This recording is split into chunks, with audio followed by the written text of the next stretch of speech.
दोस्तों कुछ लोग एनटीपीसी में ज्वाइनिंग ले लिए और कुछ लोग एसएससी जीडी में ज्वाइनिंग ले लिए। इसके बावजूद भी अगर कुछ लोगों को लग रहा है कि जो हाल ही में रिजल्ट रिलीज होने वाला है आरआरसी ग्रुप डी का, इसमें आप लोगों की वेटिंग लिस्ट नहीं रहेगी और कुछ लोगों को लगता है कि कट ऑफ हाई जाएगा, तो मैं आपको बताऊं कि बिल्कुल ही आपको गलत लग रहा है। क्योंकि ऐसे हमने कम से कम 10 से 12 स्टूडेंट्स देखे हैं कोचिंग में जिनका एसएससी जीडी में भी हुआ है और उनका रेलवे ग्रुप डी में भी हो जाएगा, क्योंकि उनका नंबर 67 से लेकर के और 73 नंबर के बीच में है स्टूडेंट्स का।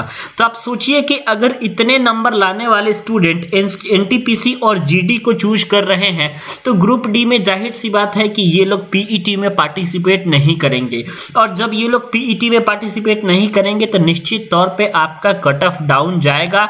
आप 100% इस बात को लिख करके ले लीजिए, ठीक है। अगर हम केवल अटेंडेंस के बेसिस पर देखें दोस्तों, तो भी आपका पर सीट कंपटीशन बहुत कम आ रहा है।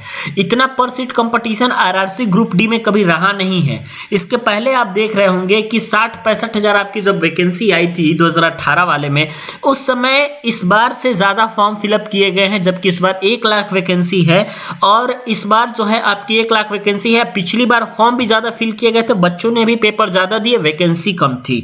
इस बार बिल्कुल ही उल्टा हो चला है। इस बार ऐसा क्या हुआ है कि इस बार वैकेंसी बहुत ज्यादा है, 1 लाख के करीब में वैकेंसी है। बच्चे कम ऑलरेडी फॉर्म कम भरे थे और जब पेपर हुआ तो मात्र 50% से भी कम आप लोग के बच्चे पेपर देने गए हैं। सिर्फ कुछ जोन का अगर हम छोड़ दे बात, तो बाकी सभी जोन्स का अटेंडेंस आपका 50% से कम है, ठीक है।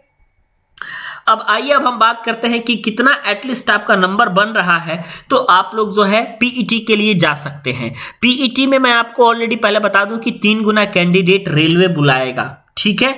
अब अगर हम कट ऑफ के बारे में बात करें तो एक आपका यूआर का है, एक आपका ओबीसी का है, एक आपका एससी का है और आपका एसटी का है। ईडब्ल्यूएस और यूआर में बहुत ज्यादा अंतर नहीं रहेगा, आप इस बात को हमेशा नोट करिएगा, ठीक है। देखिए मैं आपको बताता हूं कि अगर आप यूआर के कैंडिडेट हैं और 60 के आसपास आपका नंबर आ रहा है, जैसे कुछ लोगों का 62 भी आ रहा है, कुछ लोगों का 55-56 की भी रेंज में है, लेकिन एटलीस्ट मैं आपको बताऊं कि इन सभी लोगों की पीईटी की तैयारी करनी चाहिए। मैं ये बात इसलिए कह रहा हूं क्योंकि परसेंटाइल नॉर्मलाइजेशन होने पे आप लोगों को इतना ज्यादा फायदा मिलेगा कि क्या कहा जाए। कुछ शिफ्ट बहुत ही ज्यादा कठिन रहे हैं दोस्तों। आप किस शिफ्ट में पेपर दिए हैं आप एक बार हमें जरूर बताइएगा। वैसे मैं आपको बता देता हूं कि पीईटी मतलब पेपर का पैटर्न जो है बहुत कठिन बना है। उस स्थिति में अगर आप 60-62 नंबर स्कोर कर ले रहे हैं तो ये बहुत बड़ी बात है, ठीक है। अपने आप में ये बहुत बड़ी बात है, क्योंकि पहले आरआरसी ग्रुप डी का पेपर इस बार के ग्रुप डी के पेपर में मिलाएंगे, बहुत अंतर आपको आएगा, ठीक है।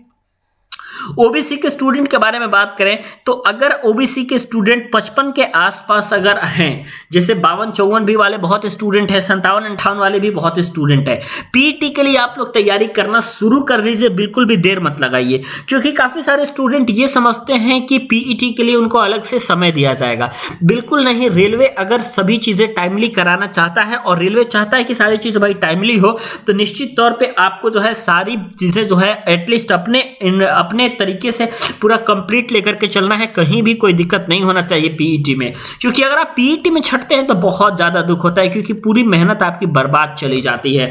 पीईटी की तैयारी आप लोग करना स्टार्ट कर दीजिए। ओबीसी के जितने स्टूडेंट हैं 50-55 वाले, यूआर और ईडब्ल्यूएस में बहुत ज्यादा अंतर नहीं रहेगा, आप ये बात देखिएगा। लेकिन कुछ जोन का ईडब्ल्यूएस का कट ऑफ जो है ना दोस्तों, ये ओबीसी से भी कम जाएगा, आप देख लीजिएगा, ठीक है। 100% आप देख लीजिएगा, मैं आपको बता रहा हूं। एससी और एसटी कैटेगरी के स्टूडेंट में अगर हम सबसे पहले एससी कैटेगरी के स्टूडेंट के बारे में बात करें दोस्तों, तो अगर आप 50 के आसपास भी है ना, तो फिर एससी से हैं अगर आप, तो आपको पीईटी की तैयारी करनी शुरू कर देनी चाहिए, बिल्कुल भी आपको देर नहीं लगानी चाहिए।